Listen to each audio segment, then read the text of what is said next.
Soundstation, the music store that lost its frequency. In the summer of 1983, when MTV still played music videos and compact discs were an expensive novelty, a young entrepreneur named Marcus Rivera stood before the vacant storefront that would become the first soundstation in Sacramento, California. Rivera had spent 5 years managing Tower Records locations across the West Coast, watching customers navigate endless rows of vinyl and cassettes, and he believed he could build something better. His vision was revolutionary for its time. A music store that felt more like a neighborhood hangout than a sterile retail environment, complete with listening stations, local artist showcases, and staff who were genuine music enthusiasts rather than part-time retail workers.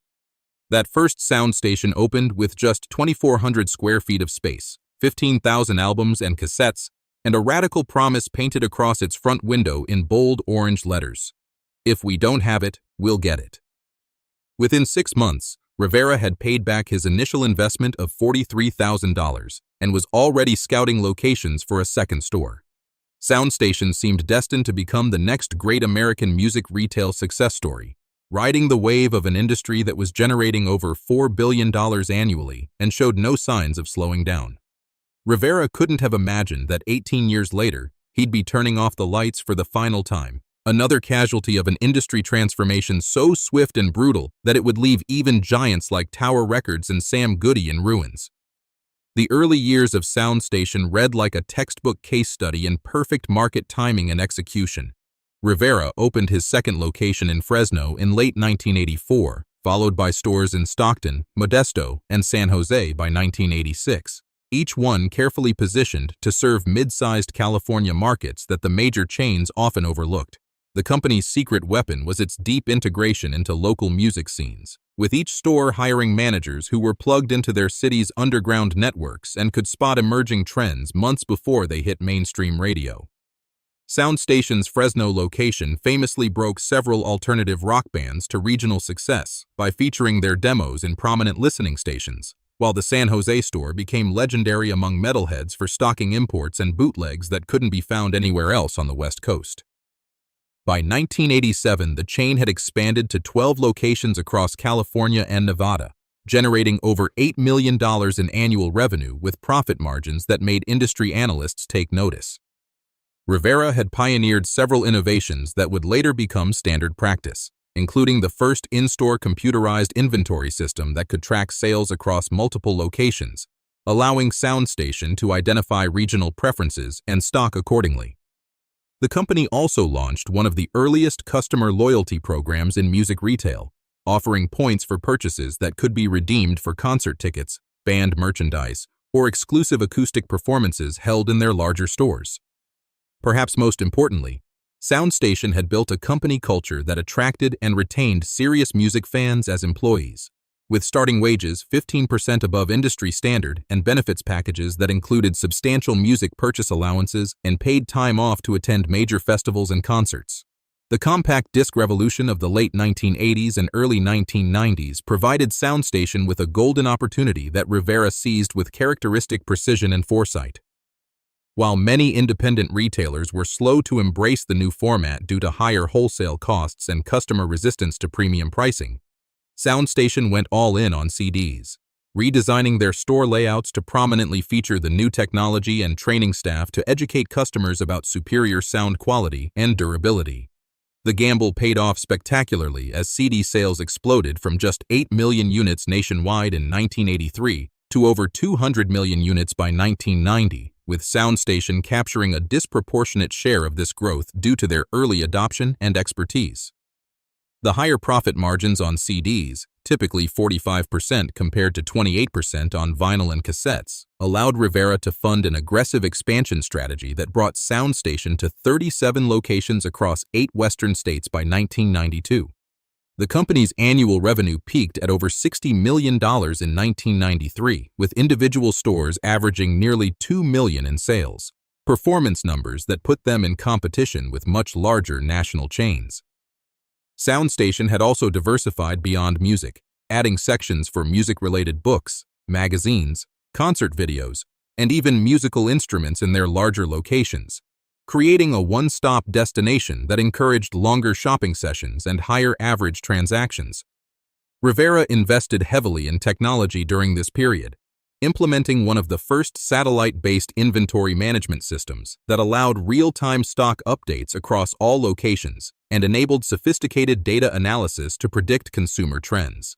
The company's success attracted attention from major industry players, with both Musicland Group and Transworld Entertainment making acquisition offers that Rivera consistently rejected, confident that remaining independent would allow SoundStation to maintain its competitive advantages.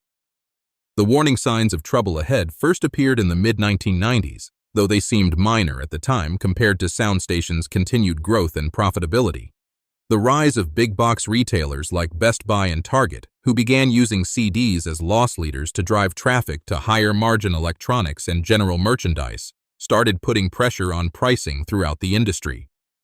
SoundStation found itself squeezed between these discount giants and the growing presence of national chains like Musicland's Sam Goody and FYE stores, who could leverage massive buying power to secure better wholesale terms.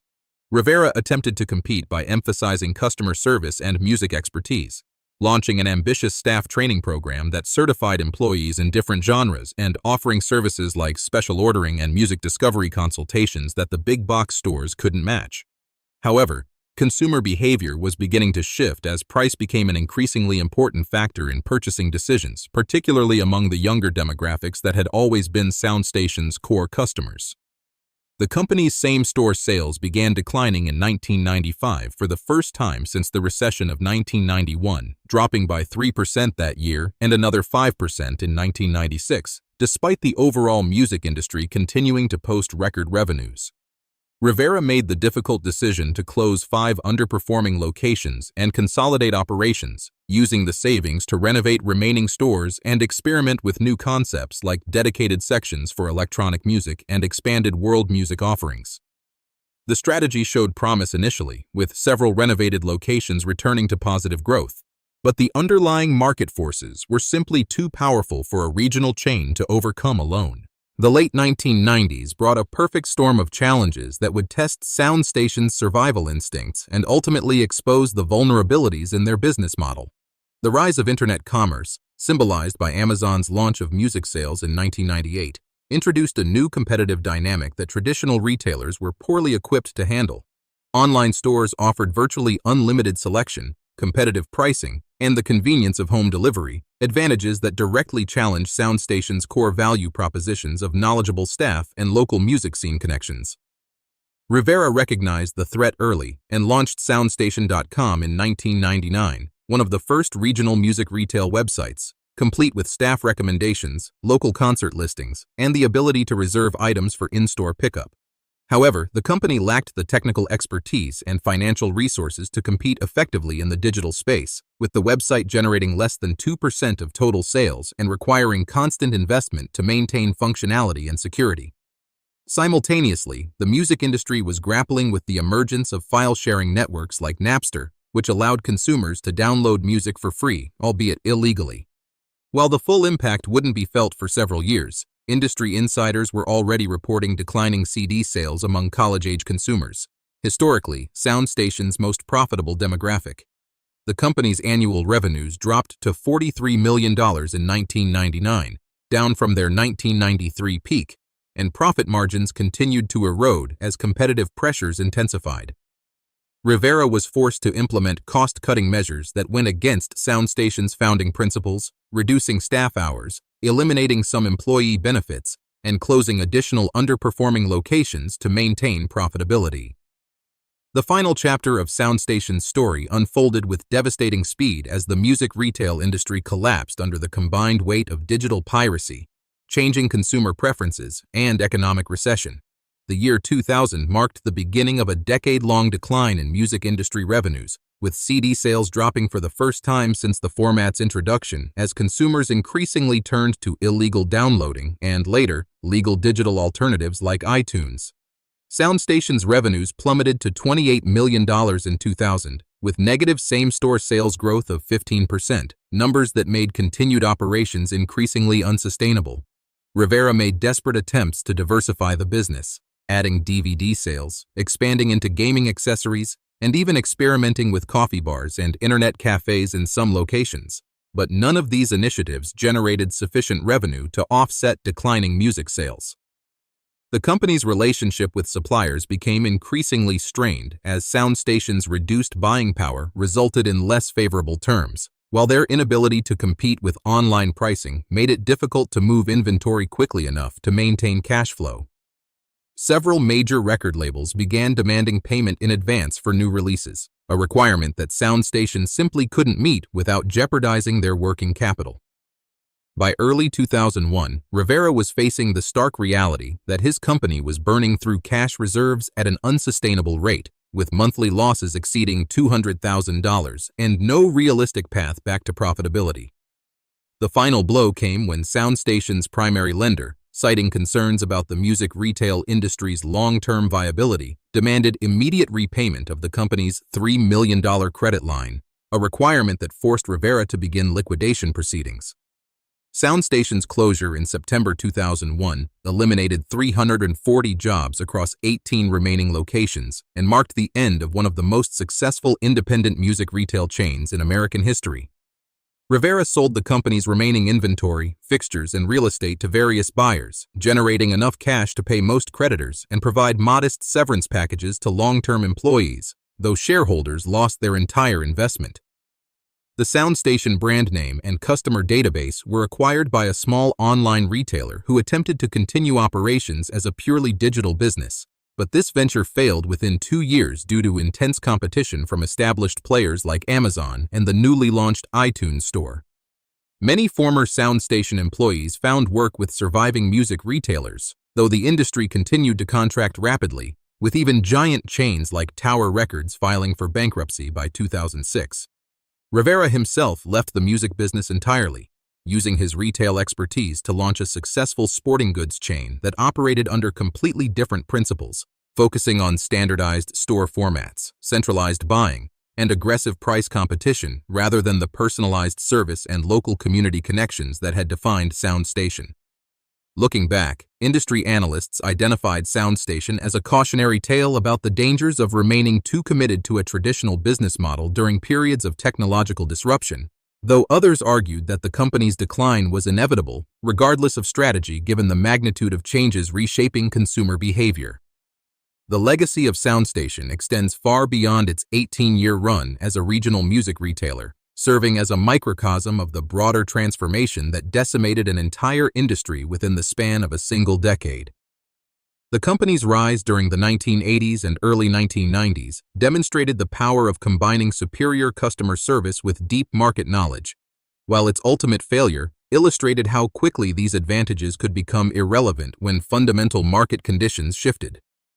Sound Station's emphasis on employee expertise and local music scene integration influenced countless other independent retailers, many of whom adopted similar strategies with varying degrees of success before eventually succumbing to the same forces that destroyed Rivera's chain. The company's early adoption of technology, from computerized inventory management to satellite communications, showed remarkable foresight. Yet these investments proved insufficient against the revolutionary changes brought by the internet and digital music distribution. Perhaps most significantly, Sound Station's story highlights the brutal efficiency with which entire industries can be restructured by technological change, regardless of the quality of management, strength of customer relationships, or soundness of traditional business fundamentals.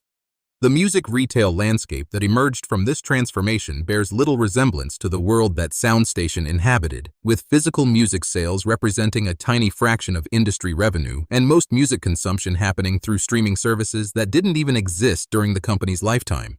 The broader implications of Sound Station's rise and fall continue to resonate with retail executives, entrepreneurs, and business students who study the company as an example of both successful niche market development and the challenges of adapting to disruptive innovation. Rivera's initial success in building a profitable regional chain demonstrated the viability of competing against larger rivals through superior service and local market expertise, lessons that remain relevant for retailers in other industries facing similar competitive pressures. However, the company's inability to successfully transition to digital commerce, despite early recognition of the threat, illustrates the difficulties that established businesses face when attempting to cannibalize their existing revenue streams in favor of unproven new models.